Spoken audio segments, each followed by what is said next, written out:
What is up, Jabronis? JJ back here with Uncle T, Mitch Snyder. Here to talk a little PGA Championship. Going to split the shows into two this week because not everybody could be available for one night. You hate to see it. So on this one, we'll do course rundown. We'll do some value bets and then some derivatives that the boys like here. So, guys, first of all, this is a big week in the golf neighborhoods. Uncle T, you've been super busy. Snyder, I feel like, is on every podcast known to man. I'm not sure how he's even breathing these days. So you guys looking forward to this week? In work. I've been on I don't know if it's been a lot of days in a row, but we're just putting in work. We're doing it for the people. You love to see it. Ready to get into this PGA Championship. I mean, it's going to be a great course. I love everything that's going into this.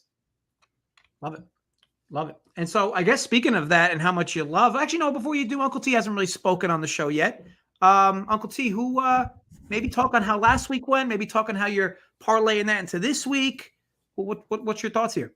Yeah, first off, super excited. Yeah, I mean, again, you guys know, or JJ, you know, Snyder and I are big golf guys, obviously. And, you know, we get a handful of tournaments a year where, you know, we're excited every week. Obviously, we're on these shows. We do the shows. There's money to be made. But there's just something special about the Masters, the players, you know, now the PGA. We got a couple in the summer with the Open and the U.S. Open. So it's just a lot of fun. It's my like March Madness. It really is. It's like I've been, you know, and I know Snyder and Tambo have been digging in for several days. You know, I started looking last Thursday and Friday and started digging in for this week. That's how I'm, you know, how excited I am. You know, Snyder's got the show later on tonight.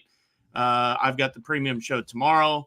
As far as last week, JJ, yeah, not the best DFS week for me. I did have an outright on our boy Jordan Spieth. And he three-putted from 6 feet on, I think it was 13 or 14. And I told Big T, we're getting ready to go hit the course on Sunday to play around. And I told Big T, I think that's going to come back to haunt him. And sure enough, an hour and a half later, when they finished, he lost by 1 stroke to K.H. Lee. And it cost me an outright. But again, quickly move on, Dunkel. Super excited to, again, dig into this tournament. And this course is it's a brute. I mean, I think these guys are going to struggle just a little bit. I think the scores may be 6, 7, 8 under at the tops. I just don't see them being able to, you know, just overtake this golf course. So again, we'll talk about it later tonight with Snyder and tomorrow on the premium, but really looking forward to it. Love it. And you're right. You got to have short-term memory, especially with golf, and especially how volatile the sport can be at the top. Snyder, course rundown. Who's better than you with that? So, yeah, give us the good. Yeah, so we're going to be at Southern Hills here. This course is going to play as a monster. It usually plays as a par 71 for the members, but they're going to cut it down to a par 70 for this championship. It's going to play at 7,556 yards is what I'm seeing.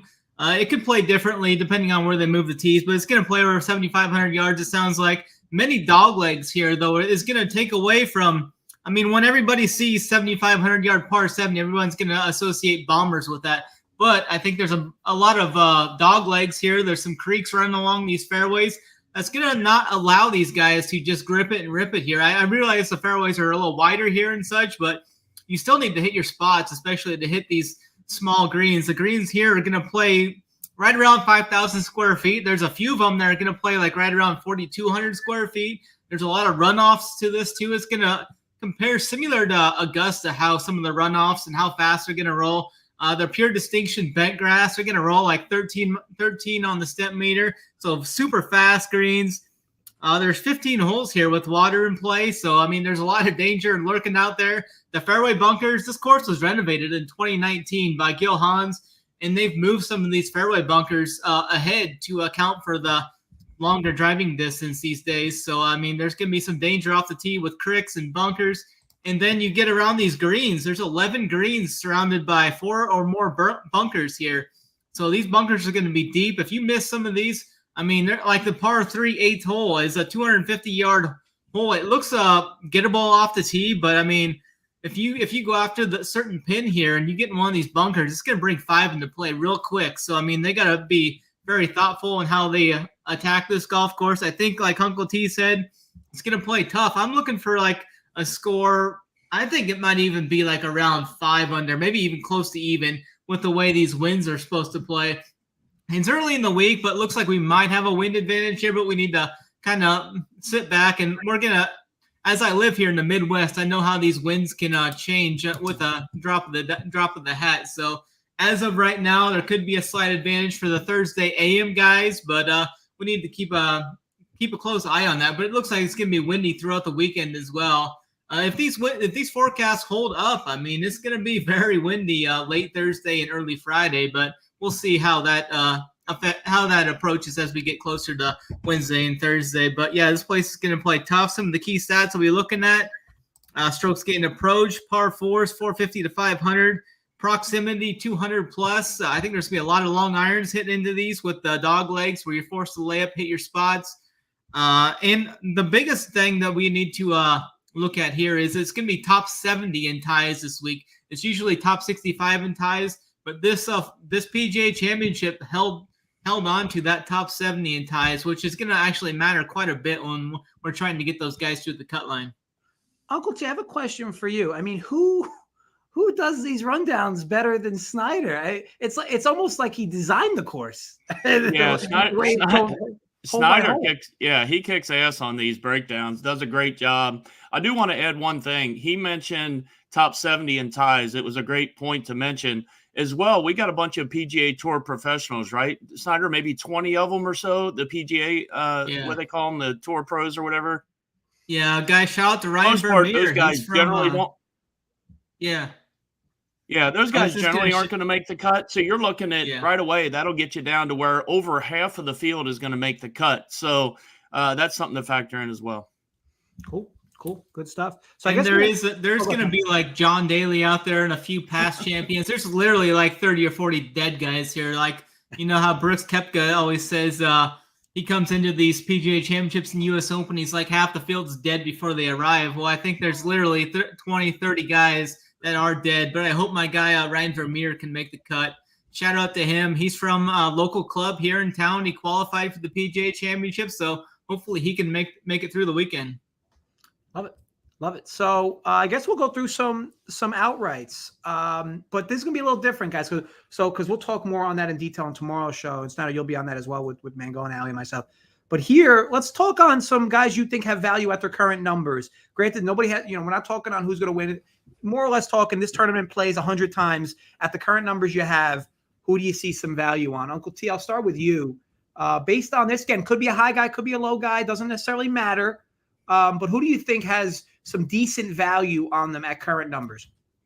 Yeah, I'm going to kind of skip the top range as far as from a DK perspective, up above 10K, because most of those guys, Chef, Rahm, JT, Morikawa, those guys are all going to be between 12, 13, 14, 15 to 1, depending on what book you're going to, as always. I'm going to go down the board for this segment a little bit, JJ.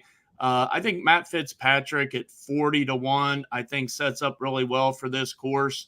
Whenever we talk about it all the time on this show and also the other regular golf shows, whenever courses get a little bit tough where par is a good score, I really like Matt Fitzpatrick. He doesn't drive the ball very long, but he's kind of sneaky long sometimes. He's gotten a little bit better with his distance off the tee. I do like Matt Fitzpatrick. I think Corey Connors right above him from a DK perspective. Also from an outright perspective, he's 65 to 1 right now. I think that provides quite a bit of value, in my opinion. 65 to 1 on Corey Connors, such an elite ball striker. This tournament as well, while there's been some hammers up top that have won this golf tournament, there's also been in the past a lot of, I wouldn't say no-name guys that have broken through and won here, but a lot of guys further down the board that have won here at these PGA championships in the past. Obviously, it's a rotating course. That could have some play into it as well as far as course fit and such. But I do like those two. And then going down the board a little bit further, I'll give you a couple other guys down the board a little bit. Jason Kokrak down there, he's sitting on DK at 120 or 130 to 1. I think that just provides a tremendous amount of value. Guys like Tommy Fleetwood at 71. I also like guys like that as well. So for my values as far as outrights for this show, I'm going to go down the board a little bit with those guys. Love it. And Snyder, what's your thoughts on some of those lower price guys like Fleetwood and Kokrak that Uncle T mentioned, and then going to some of the guys you like? Again, guys you think have value. I mean, granted, I look at some of these odds even at the top. Scotty Scheffler, who's swinging hotter sticks than him these days. Rory seems a little thick at the top there. Maybe it's just me. And then you got Spieth, you got Rahm at 14.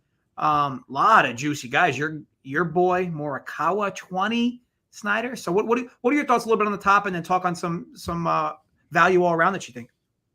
Yeah, I definitely like Morikawa there at 20-1 odds. I already bet on him. I got actually 22 earlier in the week, so I definitely like that. I think his game's going to set up great for here. He hits those long irons perfect. He's great off the tee. He finds the fairway. He can stay out of trouble. He's already got a win in a PGA Championship. He's already got a win in an Open Championship, so he's going to play well in this type of stance here. 20-1 is great odds right there. I don't see any difference between, especially him and Hovland. Hovland's 18-1. I don't see any difference between him and Spieth. And Spieth's 14-1. Rory's interesting up there. I mean, he comes in with great form off a couple good finishes. Played well at the Masters. This is a spot where the winds, I mean, he can play well in the winds. He talked about how he's just going to go out there and just give it his all. I mean, he says he hasn't won a major in 8 years, and he hasn't. I think his game's rounding into form. I don't mind that. I don't think I could bet him at 12-1, though. I think that's a little thin. But if he were down like somewhere where JT was at 18-1, I think I could bet on Rory at that. Scheffler's Scheffler. I mean, he should be the favorite to win this event. I have a lot of conviction in him this week in matchups and DFS and that such. I do like the value we're getting on Koepka here at 55-1 on DraftKings. I'm seeing right now. That's a tasty price, and he mentioned it in his press conference today. He's like, obviously, no one's betting on me, or no one thinks I have a chance to win this because my odds are so high. And he was explaining to people how the odds work, and he's like, I'm going to come in here. I'm going to play my game. I've been studying like what I did in the previous 2018, 2019 when he went on that streak winning those majors. So I think he's going to come in with a little chip on his shoulder. I just hope he doesn't quit on me again like he did the last 2 weeks. He played really well at the Masters until he got to, I think it was like 13 or 14. He missed that 3-foot putt and just freaking blew up and gave up. And the next day he comes in, doesn't even try. But I think he's going to come in a little more motivated here this week. Moving down, I'm not really a Fleetwood guy, so I'm not going to go there. I do like the Kokrak at 100-1 odds. He's a proven winner on tour. I think that's good odds on him. He can bomb it off the tee.